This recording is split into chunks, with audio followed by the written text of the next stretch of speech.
Hi. I thought I'd make a little quick video to talk about foot position and some of our standard standing postures, including Warrior 1, Warrior 2, Warrior 3, which we don't talk about very much, Reverse Warrior, Triangle, Pyramid Pose. Those are all really standard standing postures, and knowing the difference in the foot position can make all the difference in the world for your comfort, for your safety, and for your execution for maximum effect. So I'm going to put myself up against this wall behind me to demonstrate the alignment of our hips mostly and our shoulders as we go through these. And I'll keep it short, I'll keep it brief, but mostly I want to just talk through which ones are related to each other, like family members. Okay, so some of them are closer family members than others. So let's start with the back against the wall. And if you ever want to practice this on your own, you can certainly do this to kind of feel and observe in your own body if you're lining up. But we're going to start with the back against the wall. And as I come with my back against the wall, I'm going to open my feet up wide. Now, right now in this position, hopefully you can observe that my feet are parallel to each other. This is not parallel to each other, but turned out, which is great for doing things like sun pose. But for this purpose right now, let's start with the feet parallel to each other. Okay. Now, when we set ourselves up parallel to each other, then the hips and the shoulders are naturally squared, and I can tell that I'm flush up against, in line with the wall. So to go into our first little family of postures, all we're going to do is change one foot. And that would be, in this case, I'm going to turn my left foot, so it's turning out. If I look now at my feet, they should be perpendicular to each other, but they're the same width, which should be, and I can use this as kind of a mirror, about the same width as my palms, right? If you end up in a situation where you're going to go into Warrior 2 and your feet are narrower than your palms, then you run the risk of letting that knee go past your toes, which is far too much pressure on this knee than we really want to have. So be brave and start with a really wide position and double check, if you want to practice against a wall, that you are in fact still open, because there is a tendency here to turn that foot and then to let the hips roll. And now we can feel with the wall behind us that it's not the same distance. So let's go through the postures that are linked as a family from this position. We call this external rotation because our thighs are generally opening backwards. So here's what you can do from this position. We can do Warrior 2. And notice, just as another point of reference, that my spine is staying straight up and down as I go through Warrior 2, rather than leaning forward. We don't need to do that. Right? Just keep that spine straight up and down. So that's Warrior 2. You can also do what's called Triangle.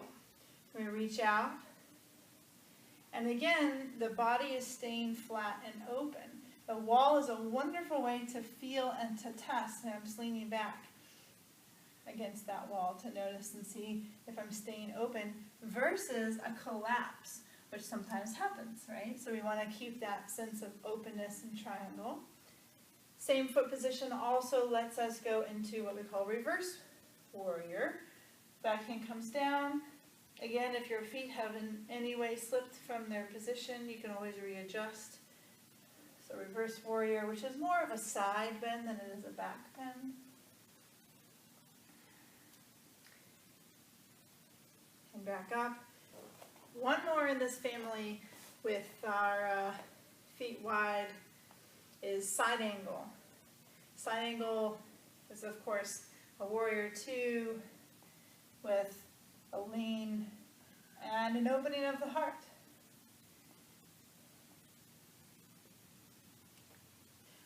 And if you're feeling brave, you can keep this base foot where it is and try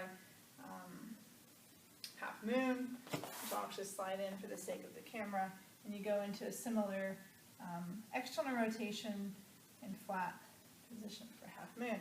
Okay, so that is our basic open stance position, and that's a family that goes together.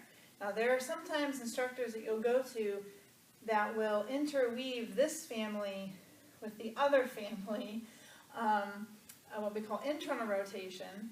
And if you happen to go to one of those instructors, they're not bad instructors, but it's on you as the student to understand the different foot position. Okay, so we're going to change our layout here from wide and perpendicular to a little narrower, and this time my back foot is at about a 45-degree angle. Okay, so from the front it looks like, let me see if I can get to the point where you can see the back foot, but from the front it's like so.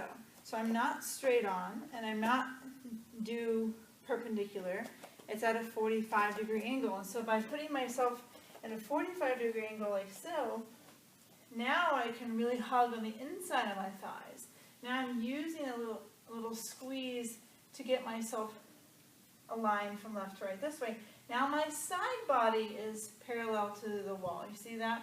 So another huge tendency here is for, again, a little bit of opening, where instead if we use the insides of the thighs to stay parallel, then we're really going to feel more stretch and more work in these hip flexors.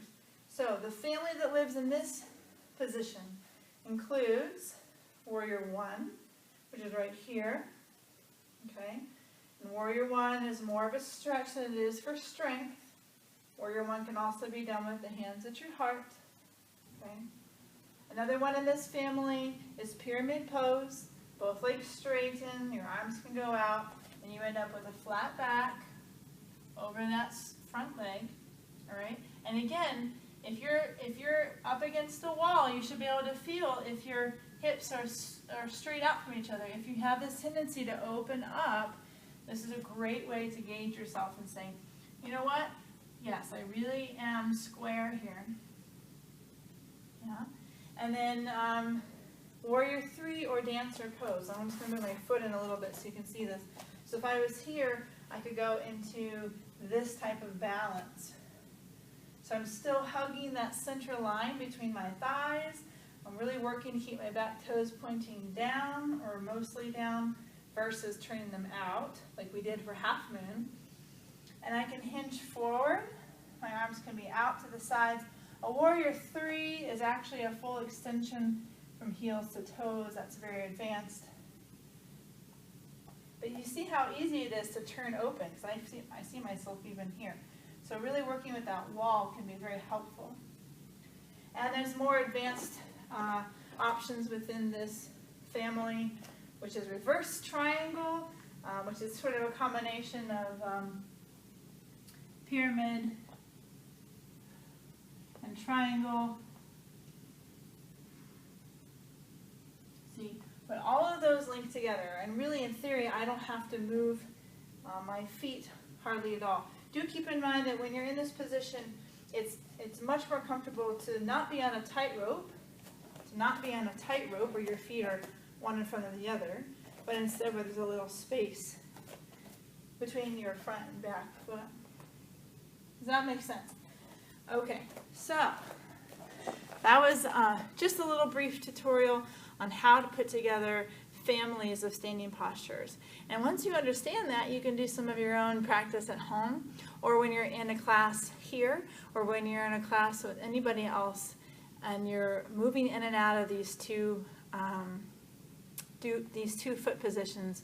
You really understand the purpose and where our thighs should be, where our hips should be, and keeping that alignment will serve you best in the long run. So thank you. If you have any questions, feel free to email me directly at headtotoes, that's HEADTOTOES, headtotoes @gmail.com. I'm Emily Van Eman. We'll see you soon.